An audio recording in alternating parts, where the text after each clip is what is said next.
কেউ বিশ্বাসঘাতকতা করছেন, চুপ হয়ে যান। কেউ যন্ত্রণা দিচ্ছে, চুপ হয়ে যান।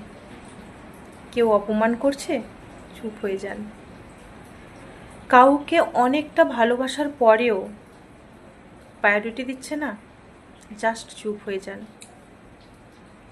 কেউ তুমুল মিথ্যে কথা বলছে আপনার নামে, প্রতিবাদ করার দরকার নেই, চুপ হয়ে যান। চুপ হবেন ছায়ার মতো, যেখানে কেউ ধরতে পারবে না। কেউ কোনোদিন আপনার মুখ থেকে একটা কথাও শুনতে পাবে না। জানেন তো, দিনের শেষে বিজয়টা আপনার। চুপ থেকে থেকে শক্ত হতে হতে নিজেকে এমনভাবে গড়বেন,